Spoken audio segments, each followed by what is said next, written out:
Oui, voilà. Donc, nous sommes à la dernière ligne droite de notre très belle journée diocésaine sur un sujet brûlant de l'actualité de l'Église et crucial pour son aujourd'hui en vue de demain. Ah oui, on va peut-être réallumer les lumières. Voilà.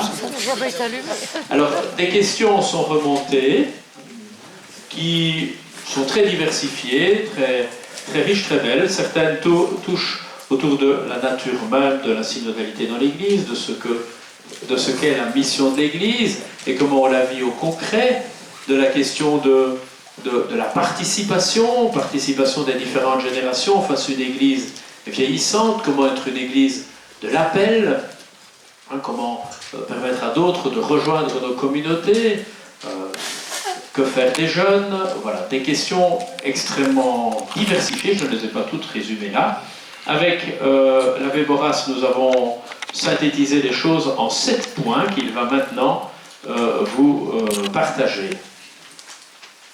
Voilà, et le préalable, de nouveau bonjour à tous, c'est qu'il est tout à fait illusoire d'avoir la pensée magique de croire que je vais répondre à tout. Vous avez bien sûr des éléments de réponse sur plusieurs préoccupations ou questionnements qui sont les vôtres, mais c'est tout à fait illusoire d'attendre que je vais donner réponse à tout. Pourquoi? Pour la simple et bonne raison, je reviens à ce qui est un des fils rouges du processus synodal, c'est à vous de discerner dans votre propre réalité la réalité dans laquelle est plantée votre communauté et comment vous allez interagir dans cet environnement qui est le vôtre. Donc c'est important, je n'ai pas réponse à tout, c'est important de le souligner, je ne peux qu'apporter quelques éléments, et j'insiste des éléments de ma part, qui sont plutôt celui de quelqu'un qui, à partir de ses compétences théologiques ou canoniques, réfléchit et se questionne, fait des propositions. Donc là aussi, c'est plutôt un statut d'expert, entre guillemets, qui vous confie des choses auxquelles il tient très fort. Donc je risque sur certains points d'être très frontal. Ce que j'étais peut-être un peu moins, Jean-Louis était moins quand j'étais vicaire général, où pour différentes raisons, il fallait un peu plus sauvegarder, pour ne pas bloquer les gens, parce que...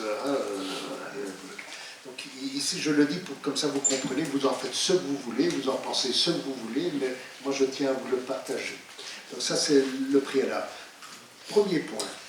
C'est important dans les questions qui étaient formulées, on ne va pas les reprendre parce qu'au total, ça fait peut-être une petite bonne quinzaine de questions, de se rendre compte que tout groupe humain, quel qu'il soit, et même dans l'Église, est toujours menacé par l'inertie. Et que tout groupe humain, autant que les individus qui le constituent, ont peur du changement.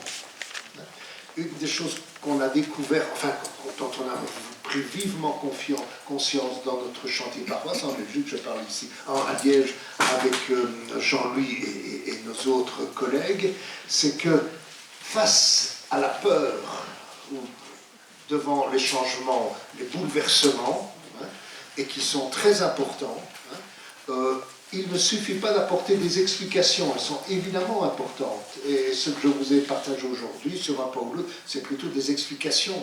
On essaie de comprendre. Je crois qu'il faut tout autant rassurer. Pas rassurer comme un petit enfant ou un adolescent d'une manière un peu paternaliste, mais être avec. C'était le 4e verbe, accompagner. Accompagner. Pas de panique, on va ensemble regarder la réalité dans laquelle on est, on va se questionner ensemble, on va ensemble dégager des choses que l'on est en mesure de faire, toujours du possible et du réalisable. Donc vous voyez, ça me semble important. Donc il y a l'inertie de tout groupe humain, et la peur face au changement. La manière d'y faire face, c'est l'accompagnement, en sachant bien que là on est dans l'ordre des apprentissages, d'un exercice. Voilà. Et que chacun, chacune ou chaque équipe a sa propre histoire. Ça, on l'oublie. C'est important de prendre conscience que toute équipe a sa propre histoire. Et vous le voyez clairement quand il y a des changements de curé ou de membres de l'équipe. Tout à coup, il faut une recomposition de l'équipe qui doit recréer en quelque sorte, comme disent les sociologues, sa mythique, sa vision des choses. Donc là, on est en apprentissage permanent. Donc voilà, n'imaginons pas de grâce quelque chose de statique pour toujours. Ça veut dire qu'il y a une exigence, ce qui appelle une souplesse, une adaptabilité, que tout le monde n'a pas, et qu'on peut comprendre que tout le monde n'ait pas. Parce qu'il y a l'âge, il y a les expériences, il y a le tempérament, et 36 autres raisons qui font qu'on est ce qu'on est par rapport à la réalité dans laquelle on est impliqué, avec sa propre réalité, peut-être ses propres blocages. Donc prenons conscience de ça. En d'autres termes, c'est difficile, c'est laborieux, mais on doit y aller, on doit l'affronter, on doit regarder en face. Hein. C'est dans un des articles que j'ai écrit récemment et qui est dans Vie consacrée, hein, le premier numéro de l'année. Hein, je reprends Pierre de Coubertin, hein, je récapitule les acquis du synode avec le mot d'ordre de Pierre de Coubertin, le père des Olympiades modernes.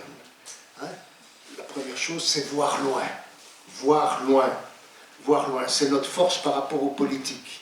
Politiques pour différentes raisons, dans les démocraties parlementaires qui reposent sur la souveraineté du peuple.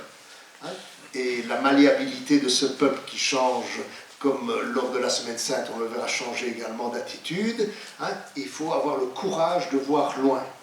Et c'est ce qui manque le plus au jour d'aujourd'hui, et notamment dans l'Église. Donc ça, je le dis comme ancien vicaire général, et voilà, Jean-Louis le sait, voir loin. C'est-à-dire éviter des réponses à la petite semaine. Et avoir le courage de décisions qui sont toujours difficiles à prendre. Hein, et pour lesquelles il y aura toujours une opposition. Donc il faut avoir le courage de répondre à ça, d'en rendre compte. Non pas de riposter, hein, ou d'asséner nos propres convictions, mais d'être capable de rendre compte des décisions que, au terme d'un discernement, on a estimé devoir prendre. Voilà, que ce soit dans une équipe pastorale ou un conseil pastoral. Donc, ça me semble important.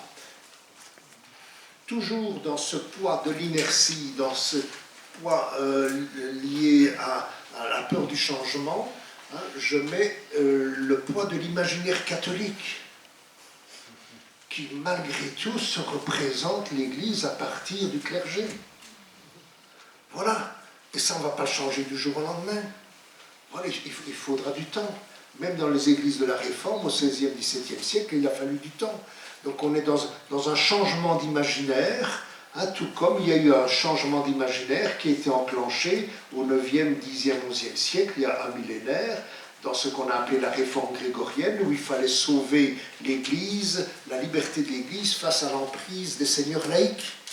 Alors l'Église s'est recentrée sur elle-même, a accordé au pape tous les pouvoirs pour centraliser la vie de l'Église en Occident, hein, et l'unité a été de plus en plus conçue comme une uniformité. C'était la riposte nécessaire à ce moment-là pour sauver la liberté de l'Évangile. Voilà, on est dans un tournant similaire, donc ça va prendre du temps. Et le pape François a tout à fait raison de dire que le chemin de la synodalité, c'est pas le chemin, c'est le chemin que Dieu, enfin, voilà, dit-il, c'est le chemin que Dieu donne pour l'Église au 3e millénaire, pas au 21e siècle. C'est pour ça que je mets volontiers depuis le départ du processus, quand il me revient d'en parler, ce parallélisme avec la réforme grégorienne, ce qu'on appelle la réforme grégorienne. Hein. Donc il va falloir du temps, de la conviction, de la passion aussi. Hein.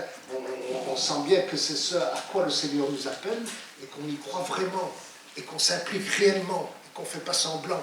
Hein. Voilà. Mais c'est exigeant, ça va être difficile, laborieux.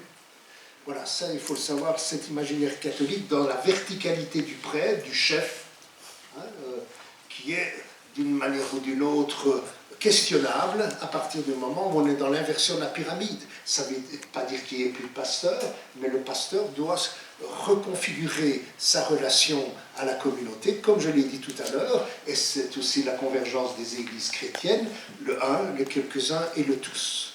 Avec Monseigneur Augustin, à mi-parcours de son épiscopat, on avait visité tous les curés, on avait dit plus question d'exercer seul le ministère de manière isolée.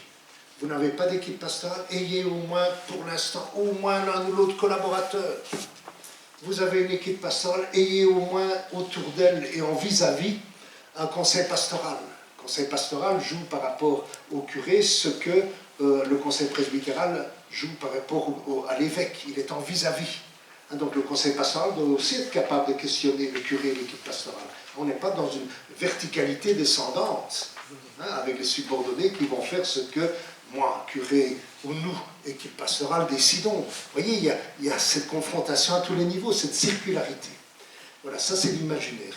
Troisième point, parce que je parlais du point, et là je ne sais pas m'y étendre, mais je vous ai dit cette journée peut être l'occasion d'approfondir le sujet. Le fil rouge du document final, que vous ne lirez pas dans l'intégralité, sauf exception, je vois Guillermo va certainement le lire dans l'avion vers le Mexique, tu as tout le temps de le lire et de l'annoter. Eh bien, choisissez les numéros qui sont les plus pertinents pour votre situation, je reviendrai en finale. Mais ce qui est clair, c'est que le fil rouge du document final, c'est la conversion. Et ici, le pape François ne fait que reprendre, il recycle ce qui a été dit à Palestina en 2007 au Brésil, dans l'Assemblée latino-américaine et des Caraïbes, la conversion spirituelle. C'est-à-dire, maintenant c'est un bon moment pour la conversion spirituelle, c'est quand même le carême, donc le retournement, et chaque année l'Église a besoin d'un temps d'entraînement pour vivre ce retournement, parce que c'est toujours à reprendre, on est toujours en chemin. Parfois on va plus vite, d'autres fois on ralentit, d'autres fois on s'arrête, et parfois il nous arrive de reculer. Donc la conversion spirituelle, comment moi j'essaie dans la vie, dans ma propre vie, en fonction de ma vocation, de répondre au mieux au Seigneur. Conversion pastorale, c'est-à-dire la conversion pastorale, comment on se tient ensemble en Église. Est-ce que la paroisse dans laquelle je suis, le style qu'on veut lui donner, est un style de fraternité, de sororité? Ou bien tout le monde doit suivre ce que le curé, ou le cas échéant, la nouvelle nomenclatura de l'équipe pastorale, décide pour les autres. Vous voyez, donc ça veut dire qu'il faut sans cesse cultiver les attitudes qu'on a dites, d'accueil et d'écoute, et de se laisser interpeller par ricochet. Donc conversion spirituelle, pastorale et conversion institutionnelle. Parce que toutes ces attitudes-là, à titre personnel ou interpersonnel, cette sensibilité synodale, c'est un style, bien sûr, mais ça doit se traduire dans des institutions et des procédures. Donc, s'il n'y a pas un conseil d'unité pastorale, on perd un moyen précieux de donner corps à la synodalité et d'apprendre à être une église synodale. Donc là, c'est très important, la conversion institutionnelle. On le parle, on en parle dans le document, vous l'avez sur le site internet. C'est intéressant d'avoir sur le site internet parce que vous pouvez cliquer un mot et vous voyez combien de fois ça revient. Vous l'avez ici en livre. Là, c'est très intéressant. Vous voyez, l'éditeur a oublié, il est pourtant imprimé en décembre 2024, que le pape François l'a approuvé. Normalement, on doit mettre le pape François et la 16e Assemblée Générale Ordinaire du Synode. Voilà, soit dit en passant. Donc ça, c'était la question de la conversion et le fil rouge. Donc, quelles sont les conversions à laquelle nous sommes appelés, outre ma conversion spirituelle, personnelle, qui est de mon ressort et de ma responsabilité, c'est la conversion pastorale, donc ecclésiale de ma communauté, et institutionnelle. Quatrième point que je veux souligner, je ne peux pas m'étendre, justement, il y a une dizaine de jours à Louvain, avec quelques collègues, à l'initiative de l'Union Christians, on a réfléchi avec des politologues, il y avait une confrontation synodalité-démocratie. La première chose qui ressortait déjà dans le document préparatoire de notre séminaire, c'est que le point commun, c'est participation. Mais attention, quand on parle de synodalité, vous avez déjà compris que c'est un concept abstrait qui peut englober beaucoup de choses, mais c'est pareil pour démocratie. Il y a la démocratie à Athènes, mais qu'est-ce qu'elle a à voir avec la démocratie moderne du XVIIIe et XIXe siècle, dans le droit qui est celui de la plupart de nos États, une démocratie qui repose sur le présupposé de la souveraineté du peuple. Or, dans l'Église, qui est souverain dans l'Église? C'est Dieu par la médiation du Christ et de l'Esprit Saint. C'est pas le curé, c'est pas le pape, c'est pas l'évêque, c'est pas l'assistant paroissial. Et donc là aussi, il faut inverser la perception des choses, mais cela n'empêche pas qu'à l'intérieur de cette réalité ecclésiale, tous frères et sœurs en Jésus-Christ, il y ait une dynamique de participation. C'est le point commun avec les démocraties. Dans les démocraties, il faut distinguer la démocratie représentative au sens strict et la démocratie participative. On se rend bien compte dans la crise démocratique de nos sociétés, qu'il y a soit un rejet de la démocratie tout court, dans ses différentes versions, soit un reflux vers la démocratie participative, mais qui est aussi une impasse. Parce que qui est impliqué dans la démocratie participative? Les super-citoyens. ceux qui sont conscients d'une cause écologique ou ceci, cela. Donc c'est très bien qu'ils soient conscients des enjeux de société, mais ils s'érigent en super citoyens. Donc, vous voyez, donc, là aussi, étudions un peu les choses avant d'être un peu simplistes entre synodalité et démocratie. Il faut s'entendre, ce sont des registres différents. L'Église n'est pas plus démocratique qu'une famille est démocratique. Ce n'est pas en famille que vous décidez du budget familial. Vous pouvez discuter des vacances avec vos enfants, mais ça ne couvre pas tous les aspects de la vie familiale. Donc il faut bien comprendre que le mot démocratie est du registre de la philosophie du droit et du droit constitutionnel. Et en particulier, au niveau des sciences sociales, la démocratie participative est une réponse, une riposte à la difficulté de vivre en démocratie, dans nos états de démocratie parlementaire.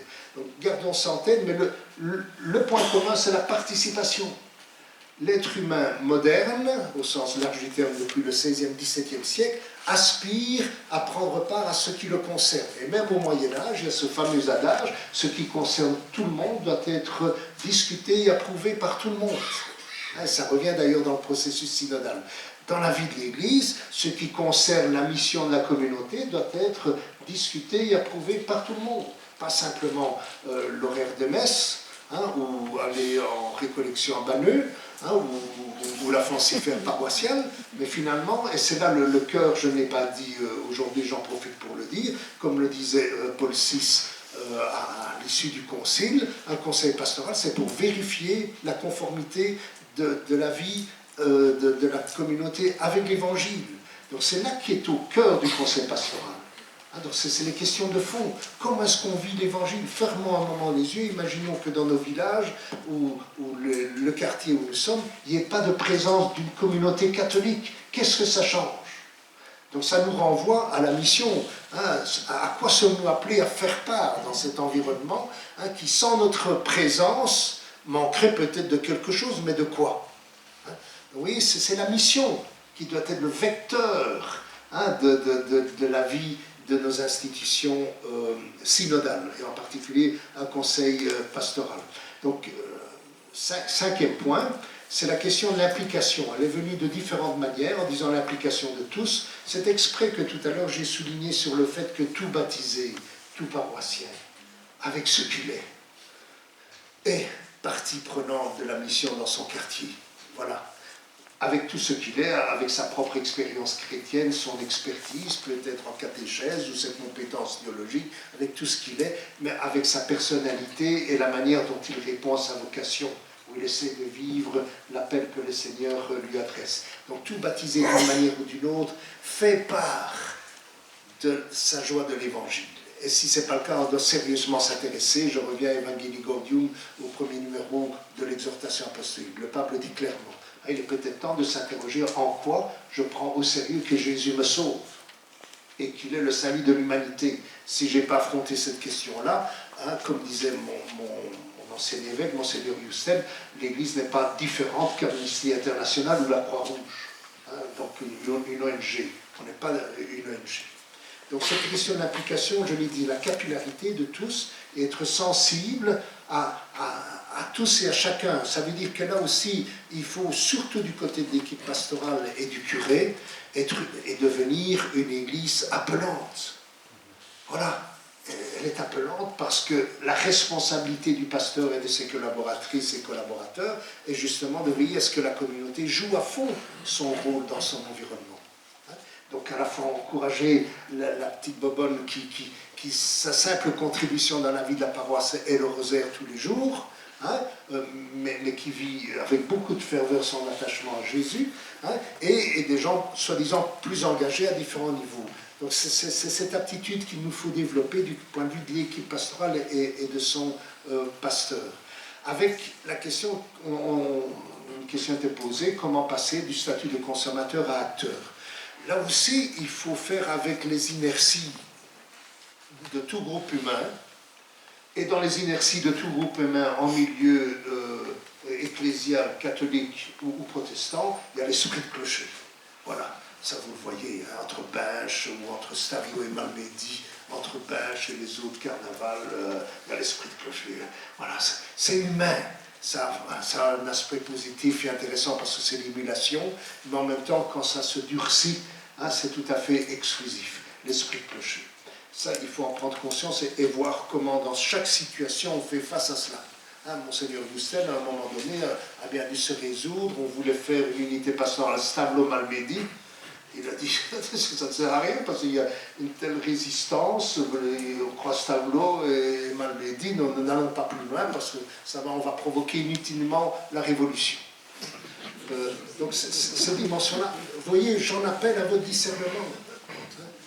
Face à l'esprit de clocher, quels sont les moyens à adopter, et bien, voyons d'abord ce qu'il en est, et cheminons avec les gens, surtout là aussi, ne les prenons pas trop vite de face, parce qu'il y a un aspect positif de l'esprit de clocher, on est fier de ce qu'on est, hein, et ça peut avoir un effet d'émulation. Mais à partir du moment où on se replie et on utilise ça comme bouclier pour éviter tout changement, ça ne va pas. Et là, il faut pouvoir aller dans ce sens-là. Pareillement, vous voyez, il y a la question des jeunes. Question des jeunes qui revient, hein, depuis que je suis prêtre, j'entends ça depuis le début, que je suis prêtre, et les jeunes, et mon fils n'a pas voulu faire baptiser ses gamins, les jeunes. J'imagine, réfléchissez un petit moment, c'est l'image que j'utilise depuis 45-50 ans, imaginez dans un couple, papa-maman, hein, parents, chrétiens, catholiques, fervents, à Jésus, à la mission, à la conscience de vivre quelque chose et de le transmettre. Imaginez que ce papa et cette maman, tous les soirs, sont en train de se demander, d'une manière avec un taux d'anxiété particulièrement élevé, comment est-ce que les paroles que nous avons prononcées, les gestes que nous avons adoptés, l'attitude qui est la nôtre au quotidien avec nos enfants, les ouvrent à la foi et à l'Église. Si on est constamment dans cette crispation des effets de notre soi-disant témoignage, c'est raté. Parce que là, qu'est-ce qu'on veut? On veut reproduire ce qui nous fait vivre sur ceux qui nous sont confiés. Et nous savons bien, le grand défi éducatif, et en particulier pour les parents, c'est l'éducation à l'autonomie et à la liberté. Donc c'est ça que nous devons viser. Mais quand on est crispé comme ça, on produit l'effet contraire. C'est pareil pour l'Église. Je le regrette depuis 50 ans, c'est ce que je vois. On est en crispation, les jeunes. Voilà, alors on trouve des trucs et on imagine une série de choses. J'en appelle à un catholicisme beaucoup plus cool, pour parler le langage des jeunes, plus décontracté, mais un catholicisme de conviction, qui est capable de réfléchir dans l'articulation entre la foi et la raison, quelles sont les raisons de rendre compte de mon attachement à Jésus et de mon appartenance à l'Église, et comment je traduis le peu que j'ai compris de l'Évangile dans mon quotidien. Ça, ce sont les questions personnelles et collectives, notamment dans le Conseil d'unité pastorale. Mais quant à savoir les effets que cela pose d'une manière crispée, en revenant constamment avec un taux d'anxiété de 9 sur 10, sur les jeunes, ils ne sont pas là, etc. Ils ne sont pas là parce qu'on n'est plus dans une société de transmission linéaire. Dans une société de chrétienté, hein, la transmission linéaire, imaginez à l'époque de vos parents ou grands-parents, hein, avec la profession de foi, hein, on avait tout le bagage pour vivre dans cette société chrétienne. Hein. Or, les catéchètes et les théologiens de la transmission nous rappellent depuis 40 ans qu'on n'est plus dans une perspective linéaire, mais dans une perspective un peu en spirale.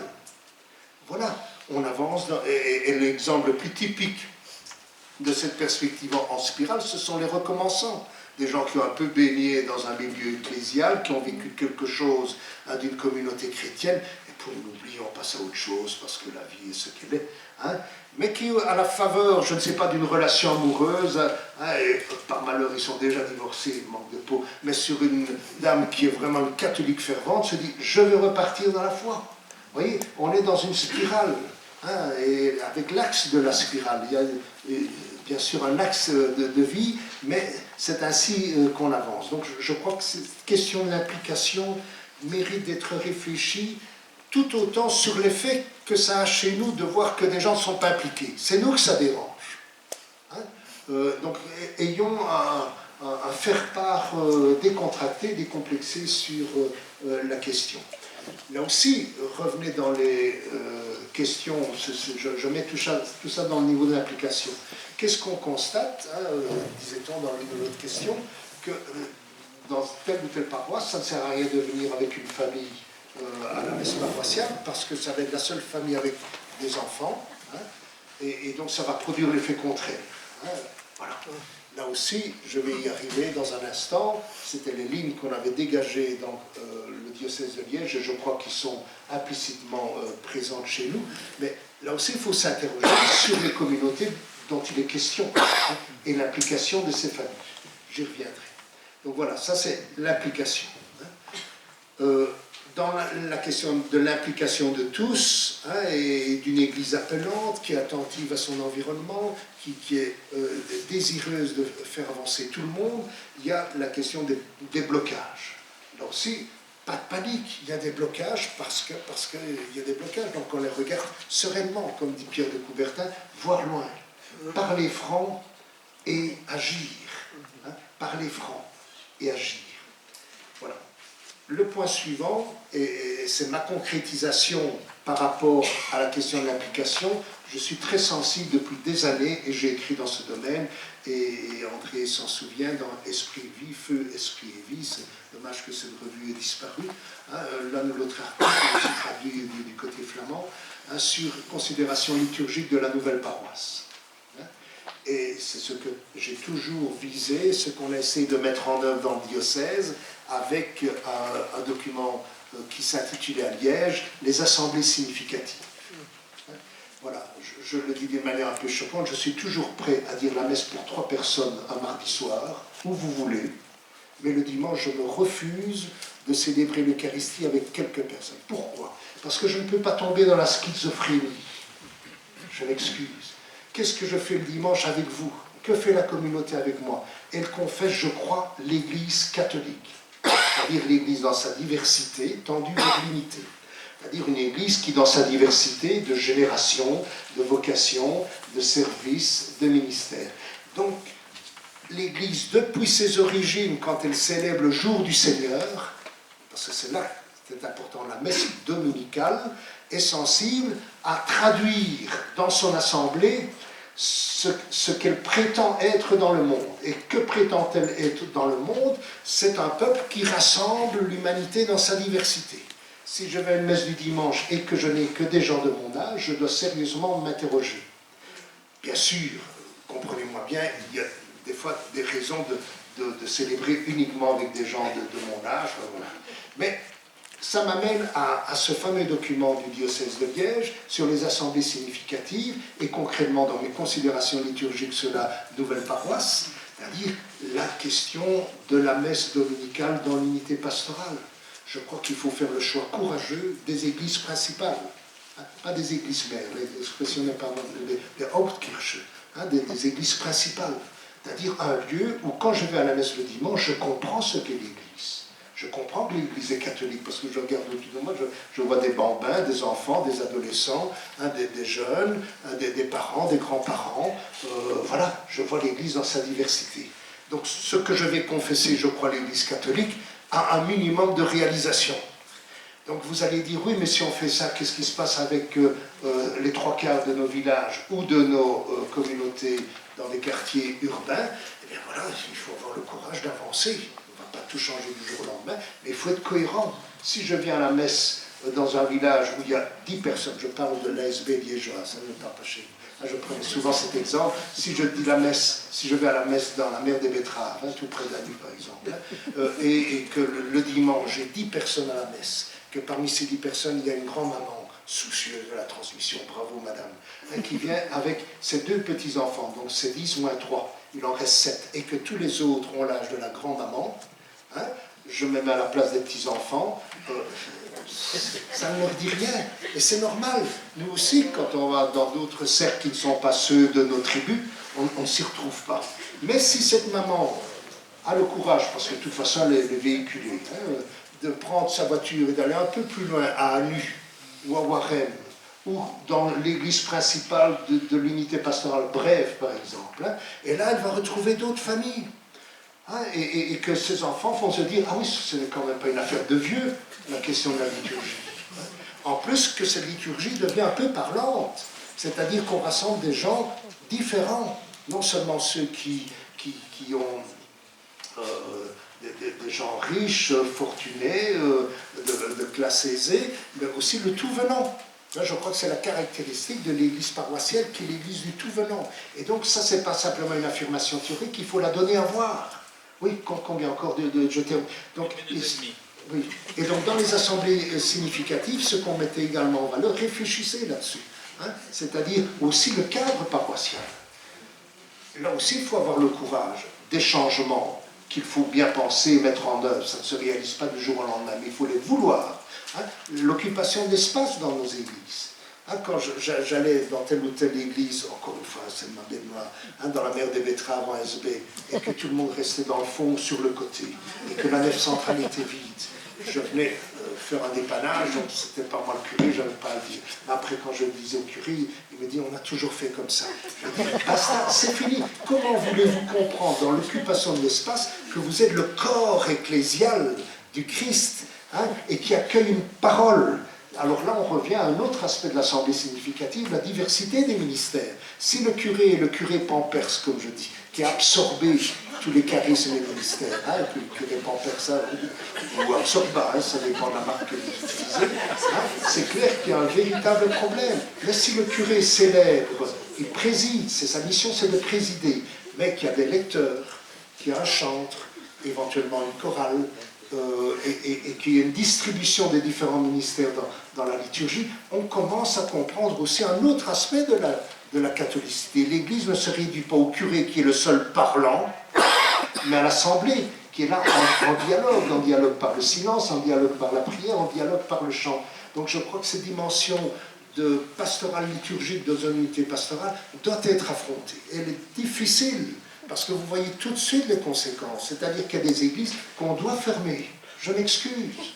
Qu'il faut pouvoir fermer avec toutes les conséquences institutionnelles au niveau du droit civil ecclésiastique relatif aux fabriques d'églises. Mais on ne peut pas continuer à œuvrer à la dispersion de nos communautés d'une église qui est soi-disant catholique. Merci beaucoup.